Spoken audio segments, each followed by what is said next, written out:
Yo, what is going on, everybody? Yo, it's been a minute since y'all seen this guy in the videos. It's been a minute. You thought that I was finished.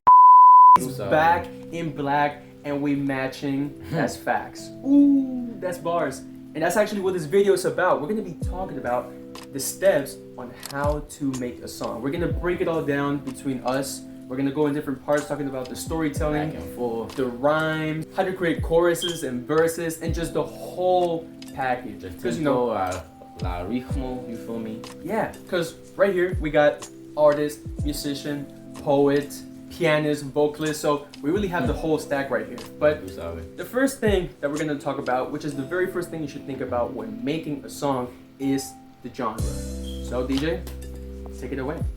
When you got your different song genres, just a person like me, I'm a freaking song geek. I'm a music head. I love all genres of music. Country, rock, indie rock. You got gospel.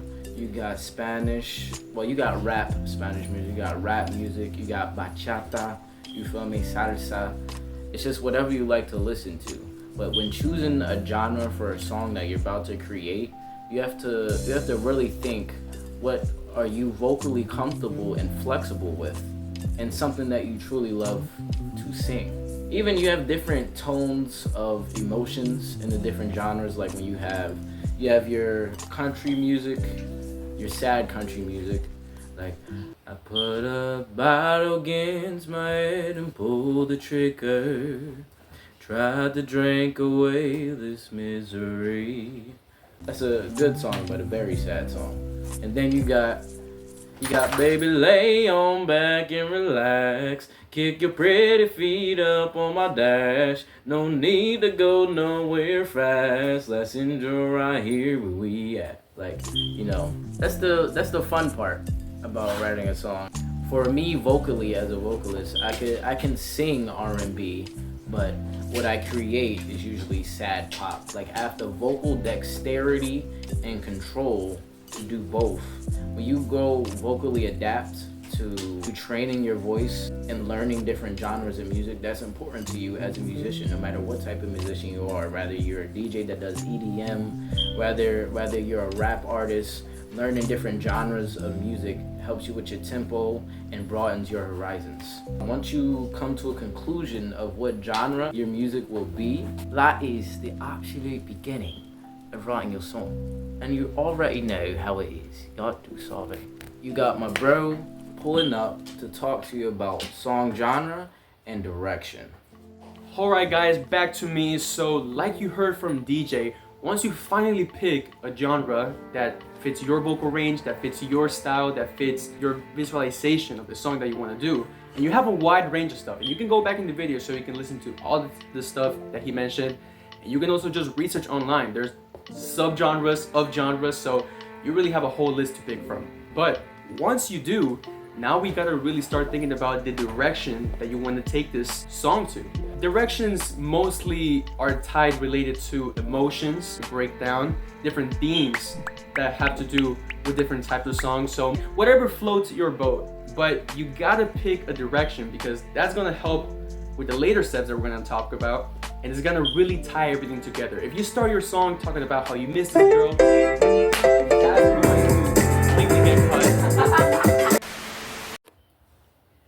If you start off a song talking about how you miss this girl, and now you're ending the song talking about how you made it out the mud and you're getting some money, it's like, you know, like, they're both great, don't get me wrong. Your song is not being cohesive, you know, you're not following straight line, you know? You do kind of want to keep things within your song, right? From the verses to the chorus to whatever, the ending, the intro, to all just tie up together and tell a story, which is something that we're going to talk about in the storytelling part of this video.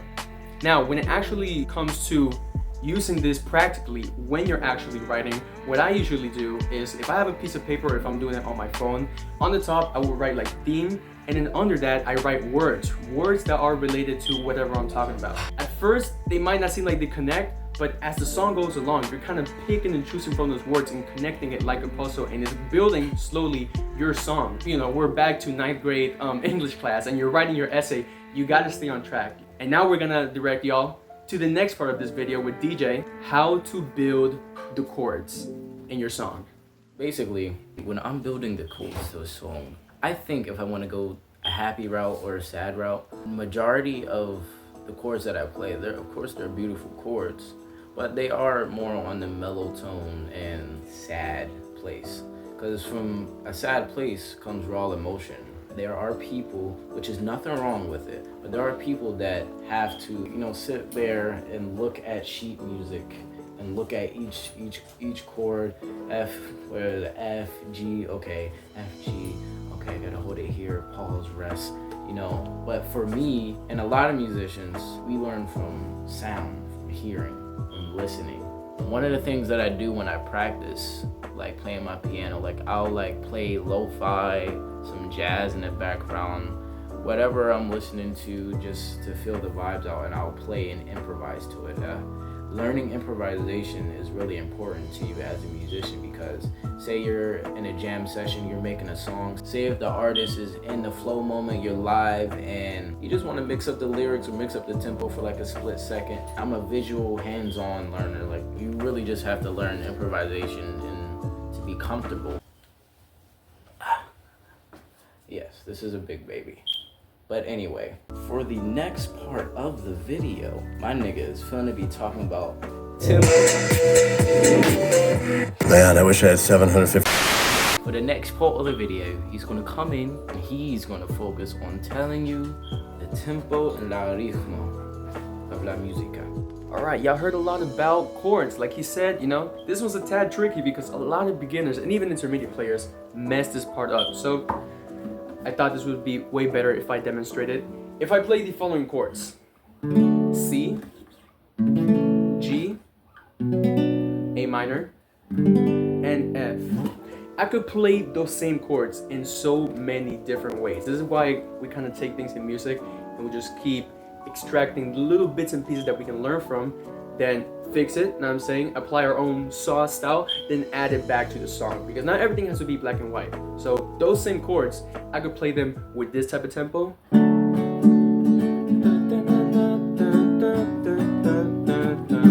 Like, what vibes are you getting from that? Are you getting like, she broke my heart? Like, maybe not. But if I were to play like,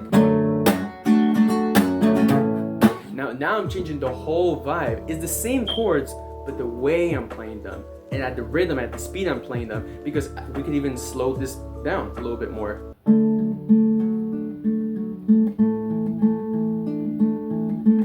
You see?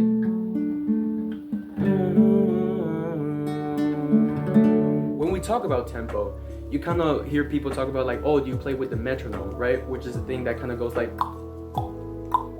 and just keeping the times, right? So if we're going 1, 4, 1, I mean 1, 2, 3, 4, 1, 2, 3, 4, 1, 2, 3, 4, 1, 2, 3, 4. I guess you could say that's a very basic and even monotone way of playing, but when you start playing right in between the spaces, the pocket, even singing in there,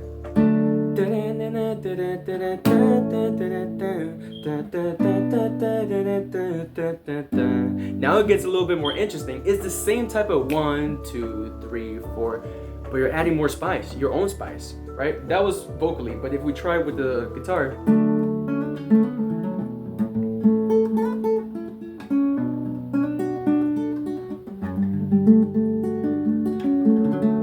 right? So, we don't have to just be like 1, 2. As you progress more, right? Whether you're playing guitar, piano, violin, whatever instrument you play, or if you sing, you gotta learn with time that you don't have to stay like this all the time.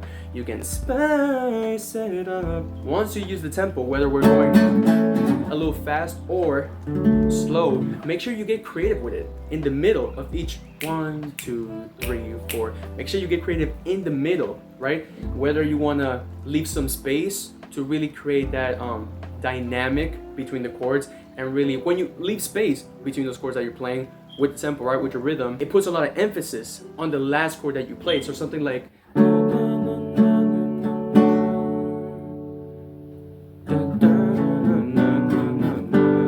so it's not all the time about adding more and more. Sometimes taking away it's enough. And it's actually even better. So instead of playing C, G, A minor, and back to F, if we just stayed with C and F, like C major and F major,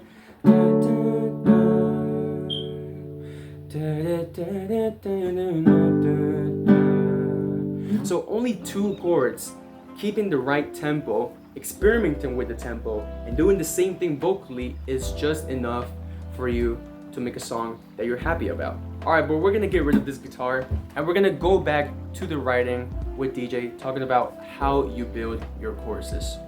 Back at it again to talk to you about your chorus to the song is.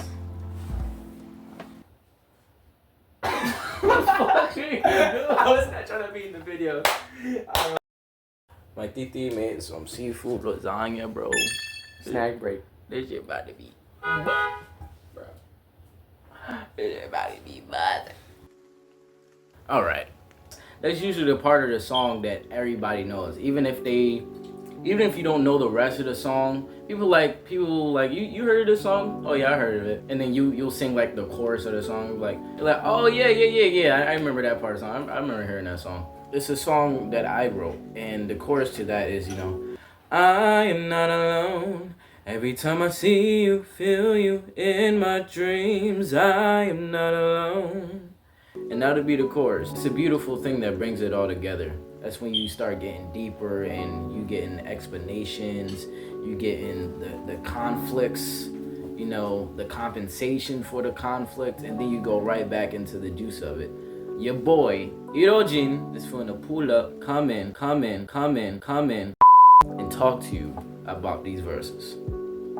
And we're right back. So these things all build up off of each other. So with a genre in mind, with a direction and theme words, with already kind of like a cadence and a tempo that you have in mind for your song, you're gonna be able to write your chorus. Even if it's not the best chorus, it's always important to kind of have like a rough draft, build off of that, and then move on, and then continue with the song as you go, as you flow. The verses could really make and break a song. Like the chorus is really just the meat. If you look at it as a sandwich, we got boom, bun here, boom, bun here. Those are the verses. They're holding the song together. For the first verse, it's kind of where we're starting to lean into the story as an introduction. With verse 1, and I would say this kind of goes also with, the bridge before the chorus, the intro of the song, just everything that goes before the chorus. You want to give us an introduction. It doesn't literally have to be like, and this is where we start. No. You're kind of giving us a taste about what this song is about. You can be a little bit more ambiguous, mysterious towards the beginning because you're kind of giving us a taste. Then the chorus really hits us hard. Then we go back to verse 2. You see a lot of things that kind of make us think like, oh, where is this going? Like it's enticing us, it's exciting us, Then when we move to verse 2 or verse 3, whatever, right? After the first chorus, after the song is finally established, now you can hit us with more specific things. And now we're gonna be talking about rhymes.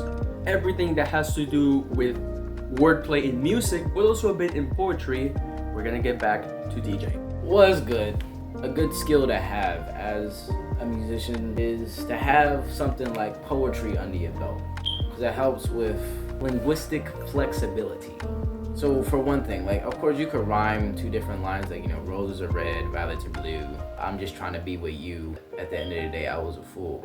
Rhyme a word with a phrase, or a phrase with a word, or a phrase with a phrase. You can build it together so they could stay together forever and they could never be severed. You know what I'm saying? That's tough. Just like that. I will give you a poem of mine so you get a reference. And this poem is controversial, it's short but sweet, and it's called A Living Truth. Everybody out here are mindless drones. Most people out here can't atone for how they feel. This is not a drill. This truth of mine has come to my appeal. Just until people start spitting fake lies, fake ties, fake dives, which is falling into the abyss of the unknown. The unknown is thy true self that people can't atone. Oh, you thought that I was done? And this isn't just for fun. And people thought that was a pun. I'm just trying to spit my 2 cents. Every time I speak, I be leaving people so dense. Oh, you didn't take offense. I will always leave you drenched in the abyss of the truth in my defense. Why do you feel so tense? Listen, I don't care if you care. That's just not fair. My truth is more dangerous than just truth or dare. All I'm trying to say is, believe in what you want to believe. And like most people, when I have a truth I believe, I won't just push it under the breeze. Just a little bit on rhyme schemes, rhyming, flowing, finding your flow. Like not all poems rhyme. Just like if you write a haiku, rhyming and finding your own personal flow and your own circadian rhythm when you're creating a song within your craft is not something that's left in the past, but that's something that stays with you on your path. Speaking of paths, we're going to lead on to the next part of the video and talk to you about storytelling. You guys have made it to the end of the video to talk about the most important section of this entire video. If this one layer of your whole song is missing, you literally have no foundation. There's no structure. Just like a Jenga tower, it's gonna come down crashing. Let's use shows, movies. Think about what you're seeing. There's characters, there's MC, main characters, right, protagonists, there's villains. There's also different types of events that set scenes, right? The ways that some characters get introduced, the way that some characters kind of leave, right? Think about also chapters in the book. How you kind of feel excited for the next chapter. How when you're already in chapter 87, you miss kind of how things were in chapter 1. Think about the rise, the climax. Think about the constant kind of, mellow, monotone moments. All of those bits and pieces all fit nicely together if you do it the right way to build a song. So going back to a movie, right? You wouldn't start the movie at the end, and you wouldn't start the movie at the middle where we don't know what's going on, we don't know how we got here. So it's kind of the same thing with storytelling. For songs, even though yes, it's simple, you have to give us a nice introduction to the song so we can kind of follow you along. You literally got to take the viewer, right, audience member, the crowd, whatever, your listener, you got to take them by the hand and walk them through this beautiful garden that is your song. And you got to show them around, and you got to introduce them to all of these different things that you're trying to get us to feel, get us to connect to. But you got to do it step by step, because when you rush, that's when people say like, oh, they didn't take their time. And again, this is things that you can say with movies, but also songs. They didn't take their time. It was a little too rushed. We kind of jumped into like the climax too fast, right? The song ends up being 1 minute and 30 seconds, and it's a nothing burger. But you also don't want to drag things out. Having a song that's 5 minutes and the first 3 minutes we're still in the intro, like of the beat, like the instrumental, but we're also in the intro of your story that you're telling. Like we still haven't gotten to the juicy part. We're repeating ourselves, talking about the same thing. You don't want to be redundant. You don't want to repeat yourself. Make it significant, make it important, make it leave impact. Again, going back to those tips that we were talking about with the theme and the genre and the rhymes, right? The figurative language. Make it interesting, spice it up, right? It's very important when it comes to storytelling, especially as a beginner, right? Taking inspiration from the greats. So if you have a favorite genre, go into those genres, search up artists that you like and see their style of songwriting when it comes to the storytelling. How, like I said, they grab you by the hand and they take you in this new world that's a song. Now, it's not always gonna be like a, knock it out the park hit like that, but we do wanna walk in those steps. So, when you're feeling like you have no ideas, it's very nice to kind of see and kind of learn how other people do it. Now you can teach other people too, but it's very important that you take your time with this step if you want your songs to be good. All right, light little video right here, me and DJ. We hope that you guys liked the video. You guys saw at the beginning we had a little introduction, little hook to get you guys in the video. A little wee bit, you feel me? That's actually a song that we were kind of working on, and using all the steps that we talked about, we wanted to leave it here at the ending for you guys to enjoy. Absolutely. Use as inspiration and see how all of these things, when used in the right order and when given the right time and effort to really work on these, can make beautiful songs from scratch. And always make sure that your flow, your rhythm, you feel me, your rhyme, your timing, you gotta be right on time to the line and right on the dime, you feel me? Just like them baby back ribs is supposed to be. Maybe comment down below what name you guys think the song should be. We appreciate y'all watching, and we'll see y'all next week. Let's get it. Oh.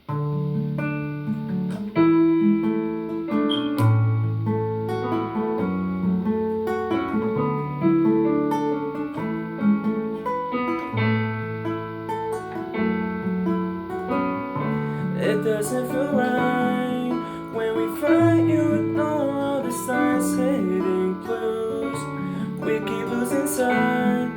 favorite class is so-called perfect place for us two.